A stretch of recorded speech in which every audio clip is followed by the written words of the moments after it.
Hi, இது எத்தனை பேர் ரியலைஸ் பண்ணியிருக்கீங்க அப்படின்னு சொல்லிட்டு கடைசியில் கமெண்ட் பாக்ஸில் சொல்லிட்டு போங்க.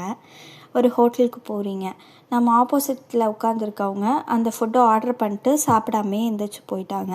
நம்ம மனசுக்குள்ளெல்லாம் என்ன நினைப்போம், என்னடா இவங்க ஆர்டர் பண்ணிட்டு வேஸ்ட் பண்ணிட்டு போகிறாங்களே அப்படின்னு சொல்லி. இன்னொரு விதமாக அவங்க காசு அவங்க என்னமோ பண்ணுறாங்க, அதுக்கு அவங்க கண்டிப்பாக பில் பே பண்ணியிருப்பாங்கல்ல அப்படின்னு யோசிப்போம்.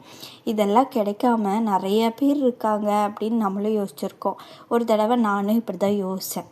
சரி, ஓகே, அது ரொம்ப ஃபேமஸான ஒரு ஹோட்டல். நாங்கள் உள்ளே போயிட்டோம், எல்லாம் ஆர்டர் பண்ணிட்டோம், சாப்பிட்ருக்கோம். அதே மாதிரி ஆப்போசிட்டில் அவங்க வேஸ்ட் பண்ணிட்டு போயிட்டாங்க. சரி, அது என்ன அப்படின்னு சொல்லி நாங்களும் ஆர்டர் பண்ணோம். சத்தியமாக அந்த ஃபுட்டை வாயிலே வைக்க முடியல. நம்ம நல்லா சாப்பிட்ணும் அப்படின்னு சொல்லி தான் ஒரு ஹோட்டலுக்கு போகிறோம். அங்கேயே எப்படி இருந்ததுன்னா என்ன பண்ண முடியும்? ஒரு சில ஃபுட் தான் அப்படின்னா ஓகேன்னு சொல்லலாம்.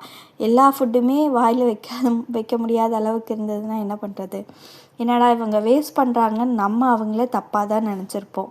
ஆனால் இது யாரோட மிஸ்டேக்? அந்த ஹோட்டலோட மிஸ்டேக். அவங்க நல்லா ஃபுட்டை ப்ரிப்பேர் பண்ணி நம்மளுக்கு கொடுக்கல. அது டேஸ்டியாக இல்லை.